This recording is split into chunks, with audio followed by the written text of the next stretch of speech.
ఓం శాంతి. 23/7/2026. మధురమైన పిల్లలు, మీరు తండ్రి సమానంగా సత్యాతి సత్యమైన సందేశకులు అనగా మెసెంజర్లుగా అవ్వాలి. అందరికీ ఇంటికి వెళ్ళాలి అనే సందేశాన్ని ఇవ్వాలి. ప్రశ్న: ఈ రోజుల్లో మనుషుల బుద్ధి రోజంతా ఎటువైపు భ్రమిస్తూ ఉంటుంది? జవాబు: ఫ్యాషన్ల వైపు. మనుషులను ఆకర్షించేందుకు అనేక రకాల ఫ్యాషన్లు చేసుకుంటారు. ఈ ఫ్యాషన్లను సినిమాల నుండి నేర్చుకున్నారు. పార్వతీదేవిని కూడా ఇలా ఫ్యాషన్ చేసుకునేవారని, కేశాలంకరణ మొదలైనవి చేసుకునేవారని భావిస్తారు. బాబా అంటారు, పిల్లలైన మీరు ఈ పతిత ప్రపంచంలో ఫ్యాషన్లు చేయకూడదు. నేను మిమ్మల్ని ఎటువంటి ప్రపంచంలోకి తీసుకెళ్తానంటే అక్కడ సహజ సౌందర్యం ఉంటుంది, ఫ్యాషన్లు ఉండవు, అవసరమే ఉండదు. పాట: నీవే తల్లివి, నీవే తండ్రివి. ఓం శాంతి. పిల్లలు పాట విన్నారు. మహిమ పాడేటప్పుడు బుద్ధి పైకి వెళ్తుంది. మీరే నావికుడు, పతిత పావనుడు మరియు సత్యాతి సత్యమైన మెసెంజర్ అని ఆత్మయే తండ్రి గురించి అంటుంది. తండ్రి వచ్చి ఆత్మలకు మెసేజ్ ఇస్తారు. మరియు ఎవరినైతే అక్కడ మెసెంజర్లు లేక సందేశకులు అని అంటారో వారిలో కొంతమంది చిన్నవారిగా, కొంతమంది పెద్దవారిగా ఉంటారు. వాస్తవానికి వారు మెసేజ్ను లేక సందేశాన్ని ఇవ్వరు. వారికి అసత్యపు మహిమ చేస్తారు. ఒకరికి తప్ప ఈ మనుష్య సృష్టిలో ఇంకెవ్వరికీ మహిమ లేదు అన్న విషయం పిల్లలు అర్థం చేసుకున్నారు. అందరికన్నా ఎక్కువ మహిమ ఈ లక్ష్మీనారాయణలది. ఎందుకంటే వారు కొత్త ప్రపంచానికి యజమానులు. ఇది కూడా భారతవాసులకు తెలుసు. ప్రపంచంలోని వారికి భారత్ ప్రాచీన దేశమని మాత్రమే తెలుసు. భారత్లోనే దేవీ దేవతల రాజ్యం ఉండేది. శ్రీకృష్ణుని కూడా దేవత అని అంటారు. భారతవాసులు వారిని భగవాన్, భగవతి అని అంటారు. కానీ భగవాన్, భగవతీలు సత్యుగంలో రాజ్యం చేస్తారని ఎవ్వరికీ తెలియదు. భగవంతుడు దేవీ దేవతల రాజ్యాన్ని స్థాపన చేశారు. మేము భగవంతుని పిల్లలము కనుక మేము కూడా భగవాన్, భగవతిగా ఉండాలని బుద్ధి కూడా చెప్తుంది. అందరూ ఒక్కరి సంతానమే కదా, కానీ వారిని భగవాన్, భగవతి అని అనలేము. వారిని దేవీ దేవతలని అంటారు.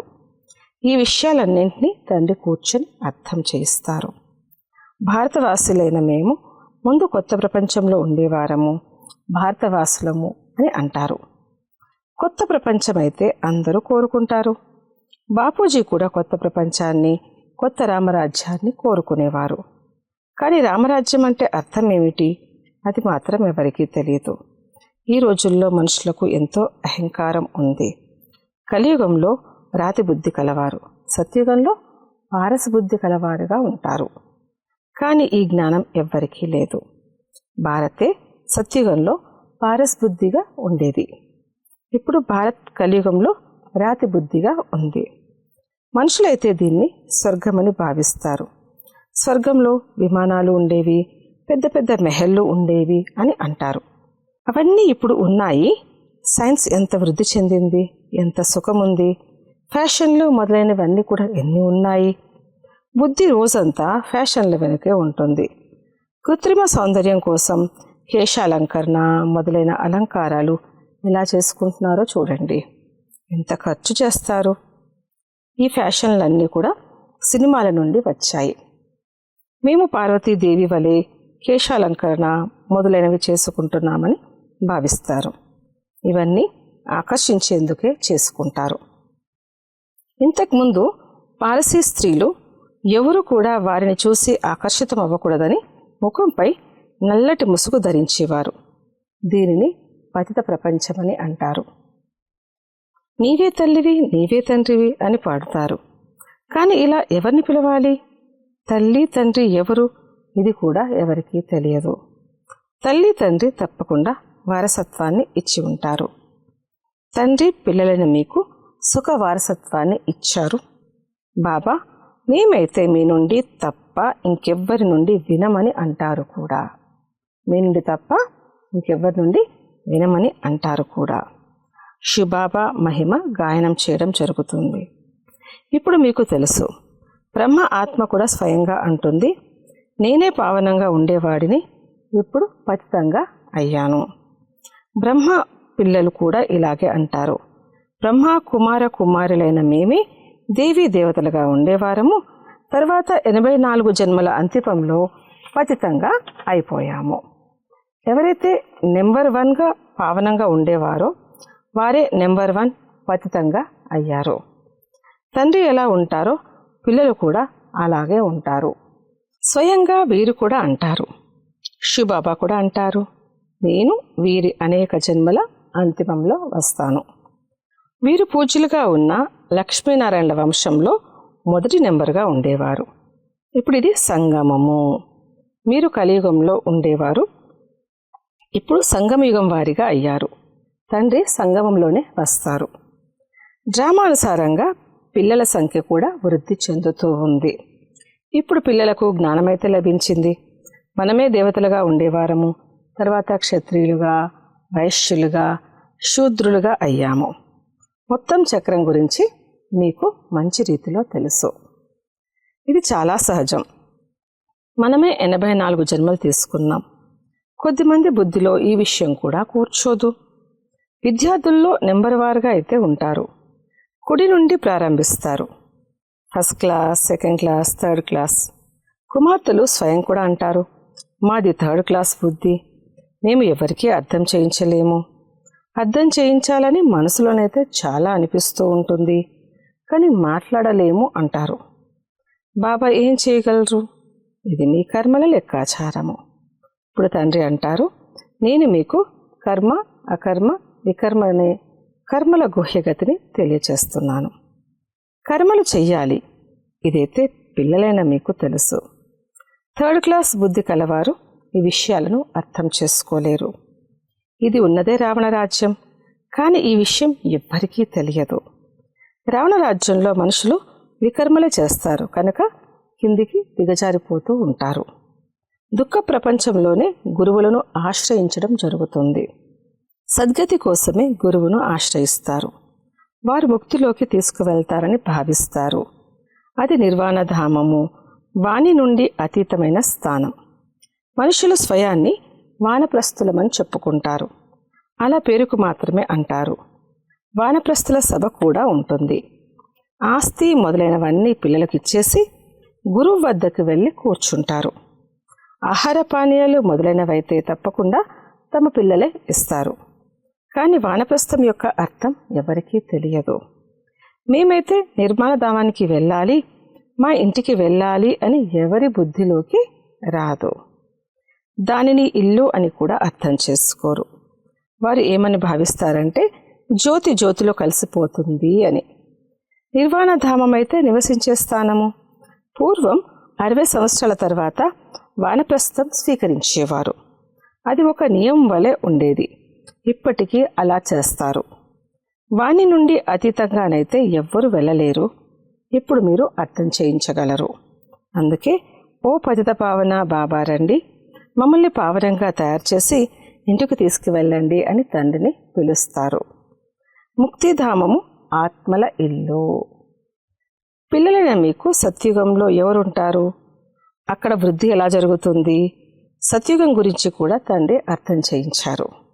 జనాభా సంఖ్య గురించి కూడా ఎవ్వరికీ తెలియదు. రామరాజ్యంలో జనాభా సంఖ్య ఎంత ఉంటుంది, పిల్లలు ఎలా జన్మిస్తారు అనేది అర్థం చేసుకోరు. ఈ డ్రామా చక్రం గురించి అర్థం చేయించగలే విద్వాంసులు కానీ, ఆచార్యులు కానీ, పండితులు కానీ ఎవ్వరూ లేరు. 84 లక్షల జన్మల చక్రం ఎలా ఉంటుంది? ఇవి ఎన్ని అసత్యమైన విషయాలు. దారము పూర్తిగా చిక్కులు పడి ఉంది. తండ్రి అర్థం చేస్తున్నారు. తండ్రి కర్మ, అకర్మ, వికర్మల రహస్యాలన్నింటినీ అర్థం చేయించాలని మీకు ఇప్పుడు తెలుసు. సత్యుగంలో మీ కర్మలు అకర్మలుగా ఉంటాయి. అక్కడ చెడు కర్మలేవి జరగవు. అందుకే కర్మలు అకర్మలుగా ఉంటాయి. ఇక్కడ మనుషులు ఏ కర్మ చేసినా అవి వికర్మలుగా అవుతాయి. ఇప్పుడు పిల్లలైన మీకు తెలుసు, చిన్న అయినా పెద్ద అయినా మనందరిది మొత్తం ప్రపంచాంది కూడా ఈ సమయంలో వానప్రస్థ అవస్థ. అందరూ వాని నుంచి అతీతంగా వెళ్ళనున్నారు. ఓ పతిత పావన రండి, వచ్చి మమ్మల్ని పతితం నుంచి పావనంగా చెయ్యండి అని అంటారు.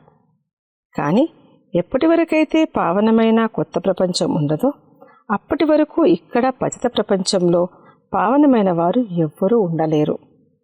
ఈ పతిత ప్రపంచమంతా సమాప్తం అవ్వనున్నది. మనం మళ్ళీ కొత్త ప్రపంచంలోకి వెళ్ళాలని మీకు తెలుసు. ఎలా వెళ్తారు అనే జ్ఞానమంతా మీకు ఉంది. ఇది కొత్త ప్రపంచమైన అమరలోకము లేక పావన ప్రపంచం కోసం కొత్త జ్ఞానము. ఇప్పుడు మీరు సంగమయుగంలో కూర్చున్నారు. బ్రాహ్మణులుగా లేని ఇతర మనుషులందరూ కలియుగంలో ఉన్నారన్న విషయం మీకు తెలుసు. మనమంతా సంగమంలో ఉన్నాము, సత్యయుగంలోకి వెళ్తున్నాము. తప్పకుండా ఇది సంగమయుగము, అది స్వర్గము. దానిని సంగమము అని అనరు. ఇప్పుడు ఇది సంగమము. ఈ సంగమయుగము అన్నింటికన్నా కూడా చిన్నది. దీనిని లీప్ యుగం అని కూడా అంటారు. ఇందులో మనుషులు పాపాత్ముల నుండి ధర్మాత్ములుగా అవుతారు. అందుకే దీన్ని ధార్మిక యుగం అని కూడా అంటారు. కలియుగంలో మనుషులందరూ అధర్మయుక్తంగా ఉంటారు. అక్కడైతే అందరూ ధర్మాత్ములుగా ఉంటారు. భక్తి మార్గం యొక్క ప్రభావం ఎంత ఎక్కువగా ఉంది. రాతితో మూర్తులను తయారు చేస్తారు. వాటిని చూడడంతోనే మనసు సంతోషిస్తుంది. ఇది రాతి పూజ. శివుని మందిరాలలో పూజ చేయడానికని ఎంత దూరాలకి వెళ్తారు. శివుని చిత్రాన్ని అయితే ఇంటిలోనే కూడా పెట్టుకోవచ్చు. మరి అంత దూరాల వరకు ఎందుకు భ్రమించాలి? ఈ జ్ఞానం ఇప్పుడు బుద్ధిలోకి వచ్చింది. ఇప్పుడు మీ కళ్ళు తెరుచుకున్నాయి, బుద్ధి ద్వారము తెరుచుకుంది. తండ్రి జ్ఞానాన్ని ఇచ్చారు. పరంపిత పరమాత్మ ఈ మనుష్య సృష్టికి బీజరూపుడు, జ్ఞానసాగరుడు, నాలెడ్జ్ఫుల్. ఆత్మ కూడా ఈ జ్ఞానాన్ని ధారణ చేస్తుంది. ఆత్మయే ప్రెసిడెంట్ మొదలైన వారిగా అవుతుంది. మనుషులైతే దేహాభిమానంలో ఉన్న కారణంగా దేహాన్ని మహిమ చేస్తూ ఉంటారు. ఆత్మయే అంతా చేస్తుందని ఇప్పుడు మీరు అర్థం చేసుకున్నారు. ఆత్మలైన మీరు 84 జన్మల చక్రంలో తిరిగి పూర్తిగా దుర్గతి పాలయ్యారు. ఇప్పుడు ఆత్మలమైన మనము తండ్రిని గుర్తించాము. తండ్రి నుండి వారసత్వాన్ని తీసుకుంటున్నాము. ఆత్మ అయితే శరీరాన్ని తప్పకుండా ధారణ చేయవలసి ఉంటుంది. శరీరం లేకుండా ఆత్మలు ఎలా మాట్లాడతాయి, ఎలా వింటాయి? తండ్రి అంటారు, నేను నిరాకారుణ్ణి, నేను కూడా శరీరాన్ని ఆధారంగా తీసుకుంటాను. శివబాబా ఈ బ్రహ్మతను ద్వారా మనకు వినిపిస్తున్నారని మీకు తెలుసు. ఈ విషయాలను బ్రహ్మకుమార కుమారిలైన మీరు మాత్రమే అర్థం చేయిస్తారు. మీకిప్పుడు జ్ఞానం లభించింది. బ్రహ్మ ద్వారా ఆది సనాతన దేవీదేవత ధర్మస్థాపన జరుగుతుంది. ఆ తండ్రియే రాజయోగాన్ని నేర్పిస్తున్నారు. ఇందులో తికమక పడే విషయం ఏమీ లేదు. శివబాబా మనకు అర్థం చేయిస్తారు. మనం మళ్ళీ ఇతరులకు అర్థం చేయిస్తాము. మనకు కూడా వినిపించేవారు శివబాబాయే. మేము పతితుల నుండి పావనంగా అవుతున్నామని ఇప్పుడు మీరు అంటారు. తండ్రి అర్థం చేస్తున్నారు. ఇది ఉన్నదే పతిత ప్రపంచం. ఇది రావణ రాజ్యం కదా. రావణుడు పాపాత్ములుగా చేస్తారు. ఇది ఇంకెవ్వరికీ తెలియదు. రావణుడి దిష్టిబొమ్మను కాలుస్తారు. కానీ ఏమీ అర్థం చేసుకోరు. సీతను రావణుడు తీసుకెళ్ళాడు, అది ఇది చేశాడు, ఇలా ఎన్ని కథలను కూర్చుని రాశారు. వాటిని కూర్చుని వింటున్నప్పుడు ఏడుస్తూ కూడా ఉంటారు. అవన్నీ కల్పితమైన కథలు. బాబా మనల్ని వికర్మాజీతులుగా తయారు చేయడానికి అర్థం చేయిస్తారు. నన్నొక్కరిని స్మృతి చెయ్యండి, బుద్ధిని ఎక్కడా జోడింపచేయకండి అని అంటారు. మనకు శివబాబా తమ పరిచయాన్ని ఇచ్చారు. పతిత పావనుడైన తండ్రి స్వయంగా వచ్చి తమ పరిచయాన్ని ఇస్తారు. మనల్ని స్వర్గానికి యజమానులుగా తయారు చేస్తున్న బాబా ఎంత మధురమైన వారు. ఆ విషయం ఇప్పుడు మీరు అర్థం చేసుకున్నారు. అచ్చా, మధురాతి మధురమైన సికిలదే పిల్లలకు మాతాపిత బాప్దాదాల ప్రియ స్మృతులు మరియు గుడ్ మార్నింగ్. ఆత్మిక పిల్లలకు ఆత్మిక తండ్రి నమస్తే. ధారణ కొరకు ముఖ్య సారము. మొదటి పాయింట్, కర్మ అకర్మ మరియు వికర్మల గతిని తెలుసుకొని శ్రేష్ఠ కర్మలు చెయ్యాలి. జ్ఞానదానము చేసి ధర్మాత్ములుగా అవ్వాలి. రెండో పాయింట్, ఇది వానప్రస్థ అవస్థ. ఈ అంతిమ గడియల్లో పావనంగా అయ్యి పావన ప్రపంచంలోకి వెళ్ళాలి. పావనంగా అవ్వాలనే సందేశాన్ని అందరికీ ఇవ్వాలి. వరదానము, పాస్ విత్ ఆనర్గా అయ్యేందుకు సర్వుల ద్వారా సంతుష్టత అనే పాస్పోర్టును ప్రాప్తి చేసుకునే సంతుష్టమని భవ. ఏ పిల్లలైతే తమతో తాము, తమ పురుషార్థంతో మరియు తమ సేవతో, అలాగే బ్రాహ్మణ పరివారపు సంపర్కంలో సదా సంతుష్టంగా ఉంటారో వారినే సంతుష్టమనులు అని అంటారు. సర్వాత్మల సంపర్కంలో స్వయాన్ని సంతుష్టంగా ఉంచుకోవడం మరియు సర్వులను సంతుష్టపరచడంలో ఎవరైతే విజయులుగా అవుతారో వారే విజయమాలలోకి వస్తారు. పాస్ విత్ ఆనర్గా అయ్యేందుకు సర్వుల ద్వారా సంతుష్టత అనే పాస్పోర్ట్ లభించాలి. ఈ పాస్పోర్టును తీసుకునేందుకు కేవలం సహనశక్తిని మరియు ఇముడ్చుకునే శక్తిని ధారణ చెయ్యండి. స్లోగన్, దయార్థ హృదయులుగా అయ్యి సేవ ద్వారా నిరాశలో ఉన్న మరియు అలసిపోయిన ఆత్మలకు ఆధారాన్ని అందించండి.